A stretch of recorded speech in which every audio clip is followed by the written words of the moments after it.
The first time my dad humiliated me in public, it felt like he ripped something out of me and laughed while I bled. And the messed up part? He did it so casually, like I was nothing more than a punchline at his table. But years later, the man who mocked me for cleaning toilets showed up at my office, desperate, holding a resume like it was the last piece of pride he had left. My name's Caleb. I was 22 the first time my father made a joke out of my job. Back then, I worked as a janitor in an office building downtown. It wasn't glamorous. It wasn't what people bragged about at family gatherings. But it was honest work, and I actually took pride in it. I liked the quiet early mornings. I liked the routine. I liked the simple satisfaction of leaving a place cleaner than I found it. I wasn't lazy. I wasn't lost. I was saving money slowly, methodically, and building a plan. I just never talked about it, mostly because no one in my family ever bothered to ask. To my father, my job wasn't a stepping stone. It was proof I was a failure. My older brother, Mason, was already working at some financial firm, wearing suits, flashing his company card like it meant something. My sister, Leah, had married into money and spent her days curating a perfect life online. They were my dad's golden children. Shiny, successful, convenient. Me? I was the blemish he never stopped scrubbing at. That Thanksgiving was the first time I realized how invisible I was in my own family. Big extended gathering at my parents' house. Turkey, screaming kids, wine flowing, adults laughing louder than necessary. I showed up like I always did, with a homemade pie and a six-pack, trying to contribute, trying to not take up too much space. As usual, I got a distracted, "Hey, Caleb," and then the room moved on without me. Dinner was loud and chaotic, and my dad sat at the head of the table like he owned the universe. He always needed an audience, and every holiday he'd do a toast. Family, health, tradition, the usual. But that night he went off script. He stood up, raised his glass, and grinned at Mason and Leah like they were trophies. "To the kids who made something of themselves," he said, "to hard work that actually leads somewhere, and to never ending up cleaning toilets for a living." There was this pause after he said it. You know, the kind where people laugh because they don't know what else to do, and they glance at you just long enough to confirm you heard it, then look away like looking at your face would make them complicit. Mason smirked and clinked his glass with Dad's. Leah pretended she didn't hear, but her husband snorted like it was the funniest thing he'd heard all year. I didn't say anything. I didn't even finish my food. I stood up quietly, left the pie on the counter, and walked out the front door. And no one followed. No one called that night. Not the next day either. That moment stuck in me like a shard of glass. It wasn't just the insult. It was the ease of it. The way he said it, like I was a disappointment he had to laugh off to feel bigger. What they didn't know, what they never cared to know, was that my janitor job was never the whole story. I was working nights and taking online business courses. I was studying commercial real estate maintenance systems, building codes, contracts, zoning laws, everything. I learned how buildings worked because I was inside them every day. I learned what broke, what failed, what tenants complained about, what owners ignored. Every paycheck from scrubbing floors went into a savings account I treated like sacred ground. I had a goal. I had a timeline. I had a vision. I just didn't feel the need to announce it to people who only listened when they could judge. Over the next few years, I went to fewer family gatherings. The invitations started to feel like formalities anyway, mass texts with no warmth. And honestly, I didn't mind. I was busy building something real. At 26, I bought my first small office building. It was run down, near the industrial edge of town. Leaky pipes, outdated wiring. Everything that could be wrong was wrong, but I fixed it. I cleaned it up myself, put in new systems, got it up to code, found tenants, managed it, and within a year I was seeing a return. It wasn't glamorous, but it was mine.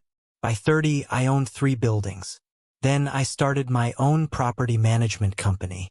I had contractors I trusted, a lawyer on retainer, a small team, and a portfolio that kept growing.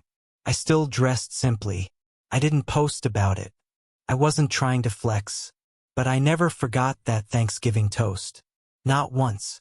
The next time I saw my father in person wasn't at a holiday. It wasn't a family dinner. It was outside my office building. In the rain. He was sitting there in a wrinkled shirt, holding a manila folder in his lap like it contained the last scraps of his dignity. At first, I barely recognized him. He'd aged badly. Hair thinner. Posture hunched. The man who used to fill a room with his voice looked small. He didn't see me approach. He just stared at the glass doors like he wasn't sure he was allowed to walk in. When he finally looked up, our eyes met, and I saw it on his face. He knew exactly who owned that building. But before I tell you what he wanted, you need to understand how the rift got so deep. Because that Thanksgiving toast was only the beginning. After that, I didn't cut my family off completely. But something in me shifted. I got quieter. More guarded. Calls felt like obligations. I kept them short and polite and distant. My siblings didn't notice. My dad didn't care. And my mom never challenged him. She'd mastered the art of looking away. Every gathering after that followed the same script. Mason would talk about promotions and bonuses. Dad would nod proudly and say things like, "That's how you build a future." Leah would show pictures of her kids in private school uniforms, her husband bragging about ski trips and renovations like it made them important. And me? I'd sit there sipping water, answering questions with as few words as possible, waiting for an excuse to leave. Dad couldn't stop himself from taking shots. "Still mopping floors, Caleb? You know, if you'd followed Mason's lead, you'd have a corner office by now. Don't worry. We all bloom in our own way. Some just take longer." And he never asked what I was doing. Never asked how I went from one property to 3. Never asked how my life had changed. And I never told him. Not out of pride. Out of exhaustion. My mom would try to smooth it over with tight smiles and nervous chuckles. Offering me extra pie like dessert could replace respect. I might have kept swallowing it forever. I've been trained since I was a teenager to take the jab, nod, and move on. But then came Leah's birthday dinner. She turned 35, and her husband rented out a private dining room at one of those places where the menu reads like poetry and the portions look like a prank. Everyone came dressed like it was a magazine shoot. Leah in gold. Mason in a suit. Even my parents looked polished. I wore a clean button-down and slacks. Nothing flashy. Just respectful. I wasn't there to perform. I'd barely sat down when my dad gave me the slow once-over and smirked. "Didn't have time to change after work?" he asked, loud enough for the whole table. I smiled tightly. "I don't mop floors anymore, Dad." Mason laughed into his wine. "What, you got promoted to head custodian?" I ignored it. I wasn't giving them what they wanted. But Leah was always the sharp one. "So what do you actually do, Caleb?" she asked sweetly while cutting her steak like a surgeon. "You're always so mysterious. You come and go. Never post anything. Don't show up to half the family stuff." I shrugged. "I've been busy." "Doing what?" Mason pressed. "It's fine if you're keeping it simple. Not everyone wants the stress of a real career." Then Dad lifted his glass again, like he couldn't resist making it official. "To Caleb," he said, smirk returning. "The most consistent one in the family. Still grounded. Still humble. Still underemployed." Everyone laughed. Even my mom, though she looked uncomfortable. And something in me just stopped. I stood up. Calm. Not dramatic. I looked at each of them one by one. And for the first time in years, I said what I'd been holding back. "You know what's funny? You all talk so much, but none of you ever ask questions you actually want answers to." The table went quiet. "I own 3 commercial properties," I continued. "I manage them myself. I built a company from the ground up, no loans, no help, no handouts. I didn't tell you because I didn't need your approval, and I definitely didn't want your advice. Then I left. No yelling, no scene, just clean detachment. A week went by. No calls. No texts. Then my mom finally messaged me. Maybe don't cause scenes at your sister's dinner. It was supposed to be a celebration. That was it. No apology. No acknowledgement. Just another slap dressed up as concern. So I stopped replying. Stopped showing up. I skipped the next Thanksgiving entirely and went to the mountains instead. Snow, silence, peace. It was the first holiday I'd enjoyed in years. But family silence never lasts when someone needs something. 6 months later, Mason called me out of nowhere. "Hey," he said, voice stiff. "Can we meet for lunch? Somewhere quiet." I was suspicious immediately. Mason didn't call unless it benefited him. "What's going on?" I asked. "It's about Dad," he said. "He got let go. Company restructuring. He's having trouble finding work." I blinked. My father had bragged about job security my whole childhood. Mason kept talking. "He's not handling it. Mom's worried. He's applied places, but nothing. He just sits at home." Then I heard the careful buildup in Mason's voice, like he was leading me toward the real ask. "He saw your name on a building downtown," Mason finally admitted. "One of your tenants mentioned you." Dad was surprised. I didn't respond. "Look," Mason said, "I'm not saying you owe him anything, but maybe talk to him. Maybe a reference. Something. He's proud. Okay? But he's scared too. I've never seen him like this." I agreed to meet, not because I felt obligated, because I wanted to look him in the eye and see if he could say it, if he could swallow even a fraction of his pride. That's how I ended up seeing him where I started this story. My father sitting outside my office building in the rain, holding a folder full of resumes for jobs he never thought he'd need. But what Mason didn't know, what my father probably didn't even know, was that right after I walked out of Leah's birthday dinner, the real betrayal hadn't happened yet. That came 2 weeks later. I got a call from my property manager about a maintenance issue at my newest building. Then another. Leaky pipe, busted lock, broken HVAC unit. All in 1 week. Things that had just been inspected. Things that shouldn't have failed. Then my bank called asking if I'd authorized refund requests and canceled payments from one of my business accounts. I hadn't. So I checked our internal admin software, the system we used for building operations.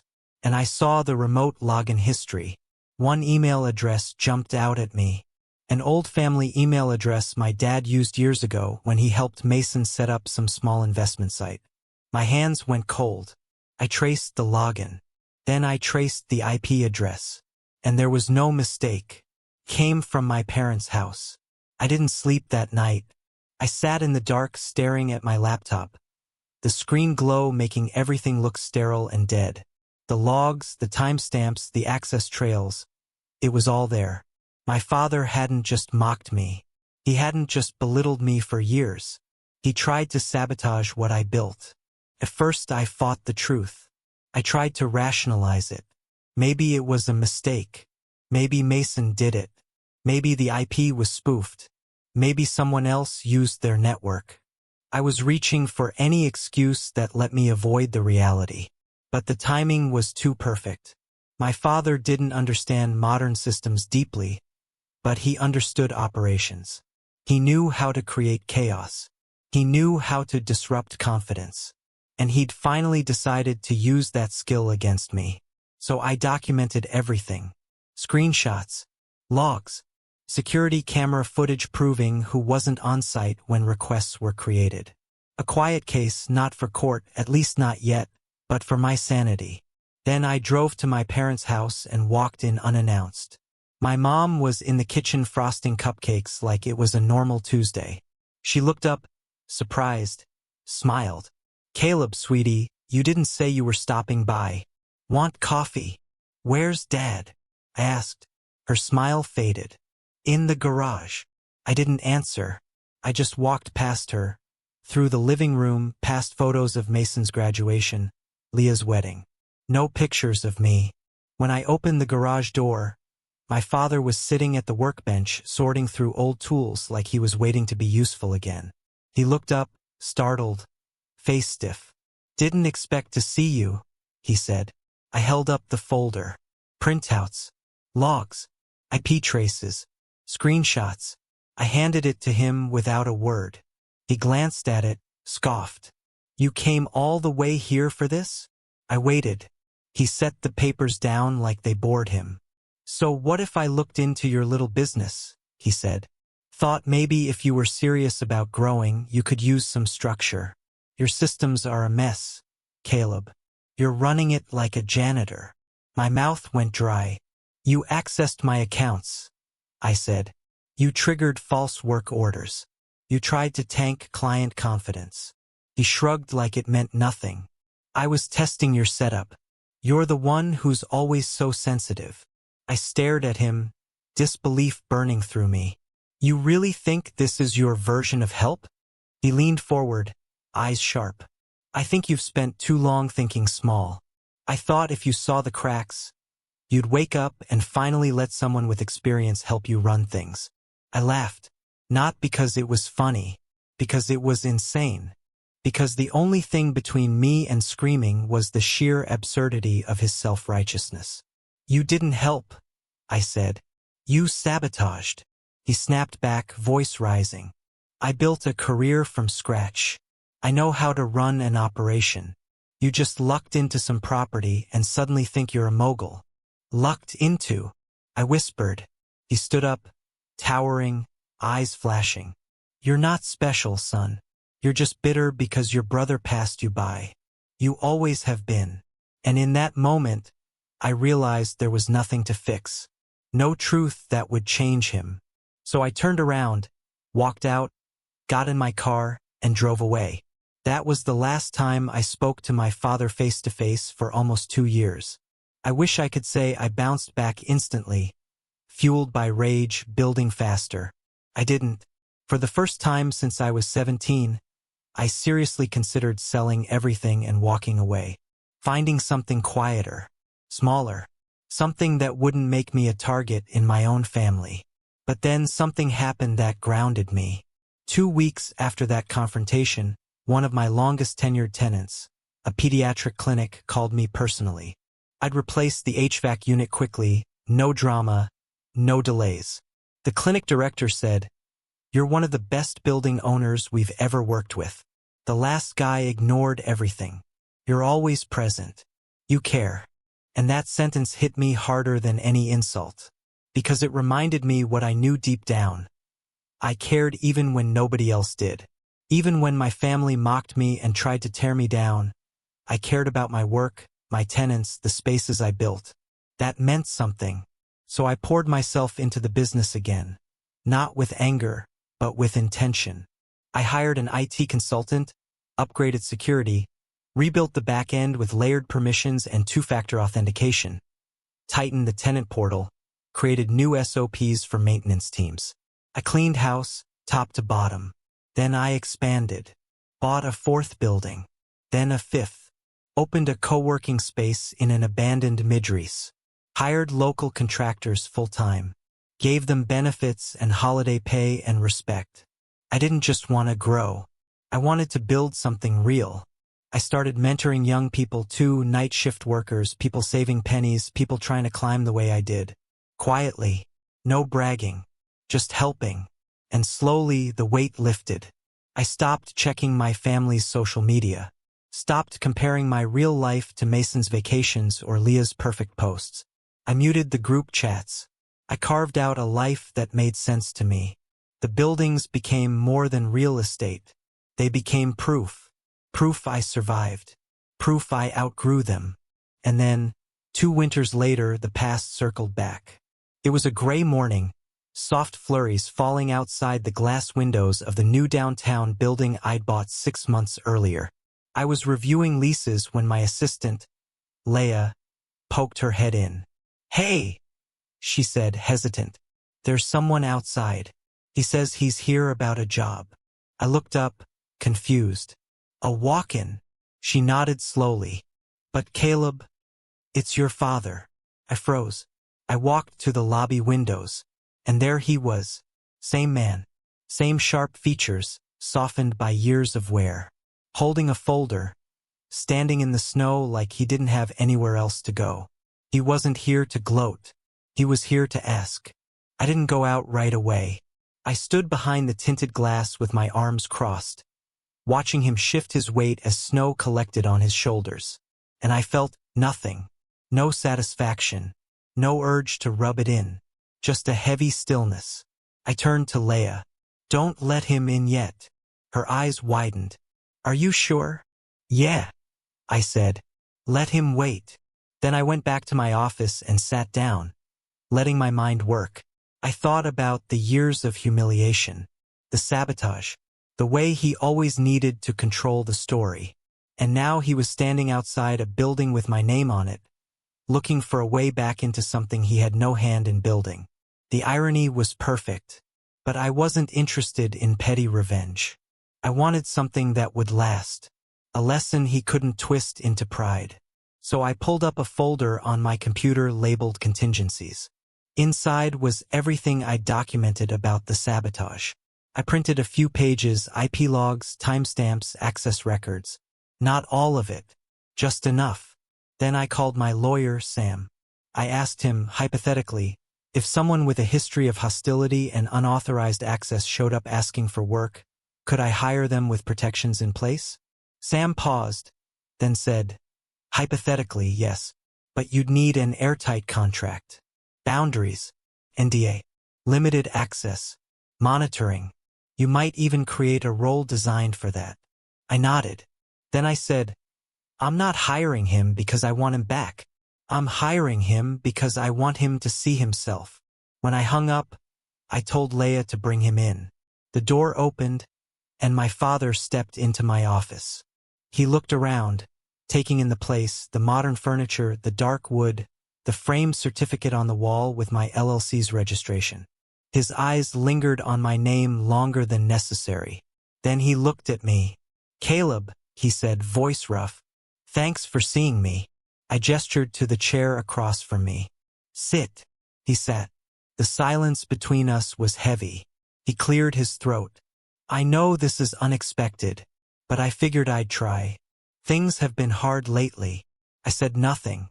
He kept going, like he had to force the words out. "I know I haven't always been supportive, but I'm looking for something stable now. Thought maybe if you had something." I let the silence stretch until it nearly felt cruel. Then I slid the printed pages across the desk. He stared at them, then looked up slowly. "I remember this," he said quietly. "So you kept it." "I keep a lot of things," I replied. He didn't open it. He just rested his hands on top like it weighed too much. "I was wrong," he said. "About a lot. I wanted to believe you were still figuring things out, that I still had time to teach you something. But I see now you built this without me." He swallowed hard. "You don't need my help." "No," I said calmly. "I don't." He nodded, barely. "I don't have anything open that fits your background," I continued. "And frankly, you're a liability. I can't risk another breach." His jaw tightened. "But," I added, "I can offer you something." His eyes lifted, hopeful. "I have a new division. Property inspections. Routine checks. Plumbing, HVAC, structural walkthroughs. Clipboards. Reports. Entry-level contract work. No admin access. No keys. No systems." He hesitated for a second, then shook his head. "No. Not beneath me. Not anymore, anyway." He didn't say the last part, but it was there in his face. I leaned forward. "If I bring you on, it's under full monitoring. Weekly check-ins. Random reviews. Any deviation and you're out." He nodded. "And you sign a statement acknowledging your past interference and agreeing to never attempt access again." I slid the contract over, the one Sam helped draft. He read a few lines, then looked up. "You already had this ready." "I knew you'd come eventually," I said. "I just didn't know when." He looked down again. Then he signed. When he handed it back, I didn't smile, didn't shake his hand. I stood. "Leia will give you your schedule. You start Monday." He stood too, searching my face for something. Warmth, forgiveness, acceptance. I wasn't offering that. As he turned to leave, I said one more thing. He paused. This doesn't change the past, I told him. You may be working under me now, but don't mistake that for acceptance. He nodded once. Then he left, and I sat down, heart pounding. Not with anger, but with clarity. This wasn't revenge. This was reclamation. Because what I wanted wasn't to humiliate him the way he humiliated me. I wanted him to live inside the truth, day by day, building by building, to see what I built, what he dismissed, what he tried to break. He showed up on time that first Monday. Gray jacket, stiff posture, clipboard held tight like a student on the first day of school. Leia explained the process. Each building had QR codes in mechanical rooms and corridors, scanned to verify inspections were completed. Time-stamped, logged, recorded. He barely spoke, just nodded, took notes. It was strange seeing him like that, quiet, controlled, subdued. But I knew him. That silence wasn't just humility. It was shame. And the real consequence came slowly. Every building he inspected, every report he wrote, every routine task he completed was a reminder. He didn't own this. He was a contract worker reporting to his son. The man who once toasted about not cleaning toilets now did work that, by his own definition, sat at the bottom of the ladder. And I never once mocked him for it. I didn't have to. Routine did the talking. The system left no room for excuses. Cameras at entry points. QR scans logged. Tenants able to leave feedback. Every move documented. And yes, I assigned him to the very building he used to call that dump downtown. The one I turned into a co-working hub full of freelancers and startups and newsrooms. Once a week, he checked the boiler room, wiped dust off vents, logged airflow reports. I never raised my voice. I never embarrassed him in front of tenants. I let the truth sit on his shoulders like weight. But the real crack in the family came when the others finally realized what I was. I updated my will. I made a donation to Leah's kids' private school under my company's name. And I offered Mason's firm a property management contract for one of my satellite buildings. When Mason read the paperwork and saw the owner's name, he called me instantly. Wait, you own this place? Since last quarter, I said. He paused. Why offer me the contract? Because I believe in giving people opportunities, I replied. He knew I was making a point. He could hear it. You're trying to make a point. No, I said. You made the point years ago. I'm just letting it echo. After that, the family group chat got quieter. Holidays got more awkward. Nobody toasted anything anymore. And the next Thanksgiving, I hosted.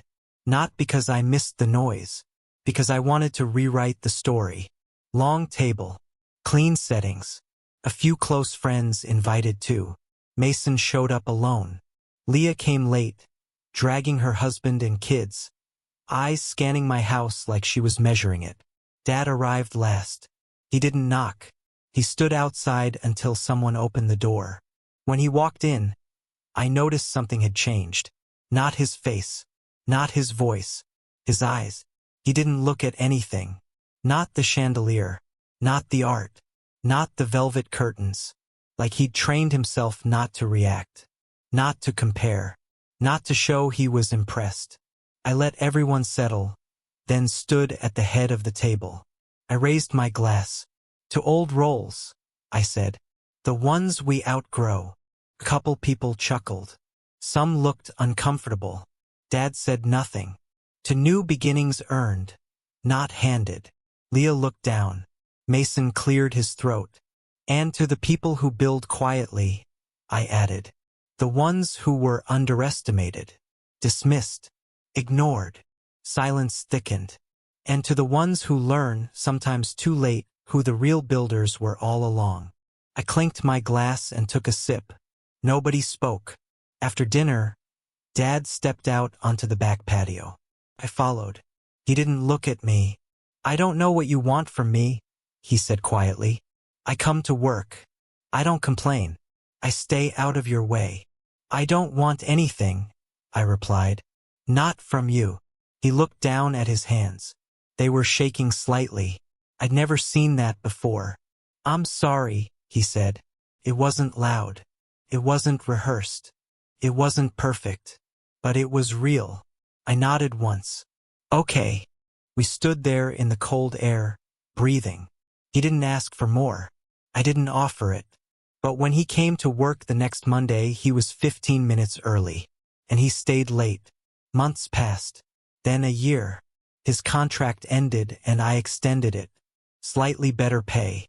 Same role. He never asked for more. Never overstepped. Something in him settled, not submission exactly. Just reality. We never became close. We never had some movie moment where everything healed. But one day, I saw him pause in the lobby of one of my buildings, look up at the company logo on the wall, and nod to himself. Barely a gesture, but enough. He knew. And the final truth is this. The real revenge wasn't making him suffer. It was taking back the power he held over me for decades. His approval, his validation, his ability to define my worth. I didn't take it back with anger. I took it back by becoming undeniable. And the last words he ever said to me were quiet, almost broken, like they hurt to admit. You built something I couldn't even imagine.